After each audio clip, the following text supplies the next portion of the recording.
السلام علیکم اسٹوڈنٹس، آج ہم کریں گے باب نمبر 2 ایمانیات اور عبادات کا چیپٹر نمبر 2 عقیدہ رسالت۔ اور اس سے پہلے ہم لوگوں نے ویڈیو میں دیکھا تھا عقیدہ توحید، حدیث نبوی اور تعارف قرآن مجید۔ تو آج کی اس ویڈیو میں اور آج کے اس لیکچر میں ہم دیکھیں گے چیپٹر نمبر 2 عقیدہ رسالت، باب 2 ایمانیات و عبادات کا عقیدہ رسالت، چیپٹر نمبر 2 پیج نمبر 14 پہ۔ تو سٹارٹ کرتے ہیں عقیدہ رسالت۔ اسی طرح سب سے پہلے ہم لوگ ریڈ کریں گے، ریڈ کرنے کے بعد امپورٹنٹ پوائنٹس، امپورٹنٹ کوسچنس کو انڈر لائن کریں گے اور پھر موو کریں گے جو ہمارے پاس ایکسرسائز میں کثیر انتخابی سوالات، مختصر سوالات اور تفصیلی جوابات ہوں گے، ان کو دیکھیں گے اور ان کے آنسرز لگائیں گے۔ عقیدہ رسالت۔ رسالت کے لغوی معنی پیغام رسانی یا پیغام پہنچانا کے ہیں۔ یہ ایک امپورٹنٹ لائن ہے، یہ ہمارے پاس MCQs میں اور شارٹ میں دونوں میں پوچھ سکتا ہے۔ اور پیغام پہنچانے والے کو رسول کہتے ہیں۔ شریعت کی اصطلاح میں اللہ تعالیٰ کا کسی برگزیدہ اور منتخب کیے ہوئے بندے کو انسانوں تک اپنا پیغام پہنچانے کے لیے بھیجنا رسالت کہلاتا ہے۔ یہ بھی امپورٹنٹ ہے، رسالت کیا ہوتا ہے یا رسالت سے کیا مراد ہے، یہ بھی پوچھ سکتا ہے، تو یہ بھی اس کو بھی آپ مارک کر لیں۔ جس ہستی کو اللہ تعالیٰ نے اپنے پیغام کی تبلیغ کے لیے اپنی مخلوق کی طرف بھیجتا ہے اسے رسول کہتے ہیں۔ رسول یہ بھی ڈیفینیشن پوچھ سکتا ہے، آپ سے MCQs میں پوچھ سکتا ہے، شارٹ میں پوچھ سکتا ہے۔ تو یہ جو پورا پیراگراف ہے یہ MCQs اور شارٹ کے لیے بہت امپورٹنٹ ہے۔ آگے ہے رسالت کی ضرورت اور اہمیت۔ اسلام کے عقائد میں توحید کے بعد عقیدہ رسالت کا درجہ ہے۔ یہ بہت امپورٹنٹ MCQ بن سکتا ہے، اس کو بھی آپ مارک کر لیں۔ انبیاء کرام علیہ السلام اللہ تعالیٰ اور اس کی مخلوق کے درمیان سفیر ہوتے ہیں۔ اللہ تعالیٰ نے ابتدا ہی میں انسانوں کی ہدایت اور رہنمائی کا انتظام فرمایا۔ یہ ہدایت اور رہنمائی اللہ تعالیٰ کے انبیاء کرام علیہ السلام کے ذریعے سے مہیا کی گئی۔ انبیاء کرام علیہ السلام اپنے معاشرے کے پاک اور بے حد نیک انسان ہوتے ہیں۔ اللہ تعالیٰ ان پر وحی کے ذریعے سے اپنے احکام نازل فرماتا ہے۔ نبوت اور رسالت کا یہ سلسلہ حضرت آدم علیہ السلام سے شروع ہوا اور حضرت محمد صلی اللہ علیہ وآلہ وسلم پر آ کر ختم ہوا۔ تمام انبیاء کرام علیہ السلام کی بعثت کا مقصد انسانوں کے اخلاق کی اصلاح اور انہیں اللہ تعالیٰ کی بندگی کے طریقے سکھانا تھا۔ اب یہ جو لائن لکھی ہوئی ہے بعثت کا مقصد، تو یہ بھی آپ مارک کر لیں۔ انبیاء کرام کی بعثت کا مقصد جو ہے ہم سے پوچھ سکتا ہے شارٹ کوسچن میں، تو ہمارے پاس اس کا آنسر کیا آئے گا؟ انسانوں کے اخلاق کی اصلاح کرنا اور اللہ تعالیٰ کی بندگی کے طریقے سکھانا۔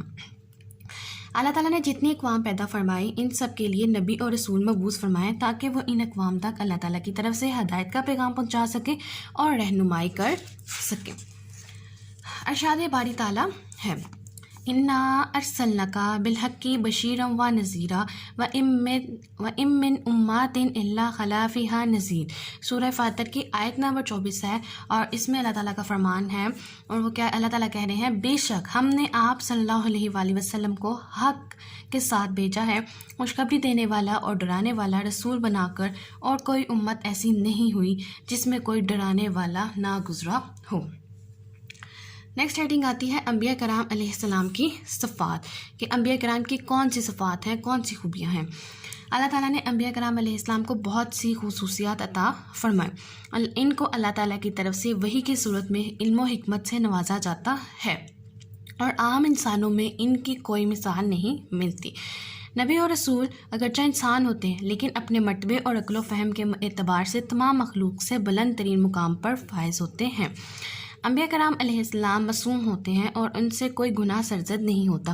انبیاء کرام علیہ السلام کی نبوت اور رسالت وہ بھی ہوتی ہے، یعنی منصب نبوت کسی خاص عمل کوشش کے ذریعے سے حاصل نہیں کیا جا سکتا، یہ اللہ کی طرف سے خاص انعام ہے جو اللہ تعالیٰ کے خاص فضل سے ملتا ہے۔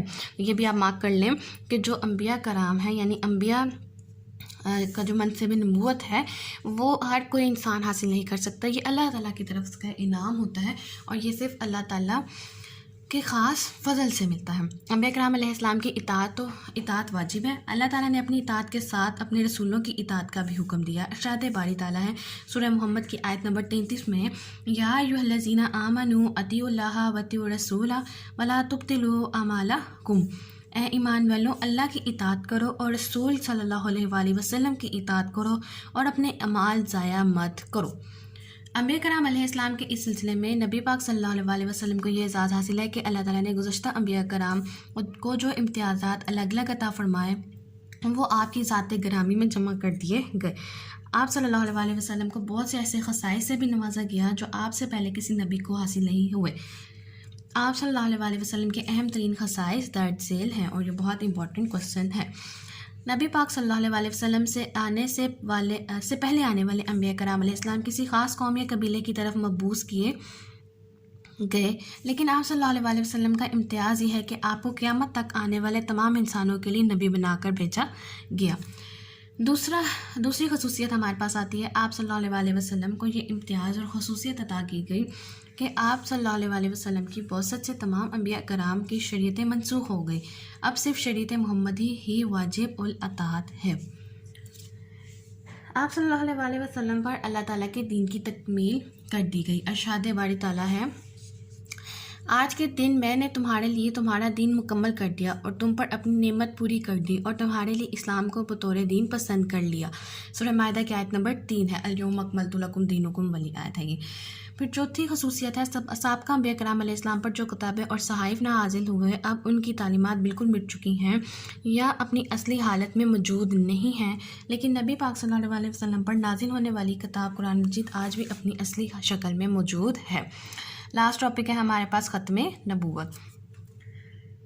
قرآن کریم کی حفاظت اس لیے بھی ضروری تھی کہ اللہ تعالیٰ نے نبی پاک صلی اللہ علیہ وسلم کی نبوت اور رسالت کے اس سلسلے کو ختم فرما دیا۔ اب قیامت تک کوئی نبی یا رسول نہیں آئے گا، لہٰذا اب قیامت تک قرآن کریم اور سنت نبی کی پیروی کرنا لازم اور ضروری ہے۔ ختم نبوت کا مفہوم یہ ہے کہ نبی پاک صلی اللہ علیہ وسلم اللہ تعالیٰ کے آخری نبی اور رسول ہیں۔ ارشاد باری تعالیٰ ہے، سورۃ احزاب کی آیت نمبر 40، مَا محمد بن ابا احد من رجالکم ولکن رسول اللہ وخاتم النبیین، نہیں میں ہے حضرت محمد صلی اللہ علیہ وسلم تمہارے مردوں میں سے کسی کے باپ، لیکن وہ اللہ کے رسول اور خاتم النبیین ہیں۔ نبی پاک صلی اللہ علیہ وسلم نے متعدد احادیث مبارکہ میں اپنے خاتم النبیین ہونے کا اعلان فرمایا اور امت کو یہ بتایا کہ اب میرے بعد کوئی اور نبی نہیں آئے گا۔ آپ صلی اللہ علیہ وسلم کا فرمان ہے، جامع ترمذی کی آیت نمبر 2219 ہے، میں آخری نبی ہوں، میرے بعد کوئی نبی نہ ہوگا۔ آیات اور حدیث کی روشنی میں صحابہ کرام اور ان کے بعد امت مسلمہ کا اس بات پر اجتماع ہے کہ اب قیامت تک رسول اکرم صلی اللہ علیہ وسلم کے بعد کوئی نبی یا رسول نہیں آ سکتا۔ ختم نبوت پر ایمان لائے بغیر کوئی شخص مسلمان نہیں ہو سکتا۔ اس لیے حضرت ابوبکر صدیق رضی اللہ تعالیٰ عنہ کے دور میں جن لوگوں نے نبوت کا جھوٹا دعویٰ کیا، آپ رضی اللہ تعالیٰ عنہ نے نبوت کے ان جھوٹے دعوے داروں کے خلاف جہاد کیا۔ اوکے اسٹوڈنٹس، یہ ہمارے ریڈنگ تھی اور اس میں ہم لوگوں نے امپورٹنٹ MCQs اور امپورٹنٹ پوائنٹس کو انڈر لائن کیا۔ اب ہم آگے دیکھتے ہیں مشق کے سوالات۔ جو مشقی سوالات ہیں ہمارے پاس، اس جواب پر ہم لوگوں نے پہلے انتخاب کرنا ہے۔ پہلا ہے، رسالت کا لغوی معنی ہے۔ رسالت کا لغوی معنی ہے پیغام پہنچانا۔ توحید کے بعد اہم ترین عقیدہ ہے رسالت۔ رسالت توحید کے بعد سب سے اہم ترین عقیدہ ہے۔ جس پیغمبر پر دین کی تکمیل ہوئی وہ ہے حضرت محمد مصطفیٰ صلی اللہ علیہ وسلم۔ تمام انبیاء کرام علیہ السلام میں امتیازات کے اعتبار سے فائق اور افضل ہستی ہیں حضرت محمد مصطفیٰ صلی اللہ علیہ وسلم۔ دال آپشن اس کا درست جواب ہے۔ اور لاسٹ ہے رسول اللہ صلی اللہ علیہ وسلم کی وہ خصوصیت جو صرف آپ ہی کی انفرادیت ہے۔ آخری نبی ہونا جو ہے یہ واحد خصوصیت ہے جو صرف آپ صلی اللہ علیہ وسلم کے اندر پائی جاتی ہے۔ آگے ہے ہمارے پاس مختصر سوالات کے جوابات، اور پہلا سوال ہے، رسالت کا معنی اور مفہوم بیان کریں، اور اس کا جواب ہے صفحہ نمبر 14، پہلا پیراگراف فرسٹ شارٹ کوشچن کا آنسر ہے۔ رسالت کے لغوی معنی پیغام رسانی یا پیغام پہنچانا کے ہیں۔ پیغام پہنچانے والے کو رسول کہتے ہیں۔ شریعت کی اصطلاح میں اللہ تعالیٰ کا کسی برگزیدہ اور منتخب کیے ہوئے بندے کو انسانوں تک اپنا پیغام پہنچانے کے لیے بھیجنا رسالت کہلاتا ہے۔ جس ہستی کو اللہ تعالیٰ اپنے پیغام کی تبلیغ کے لیے اپنی مخلوق کی طرف بھیجتا ہے اسے رسول کہتے ہیں۔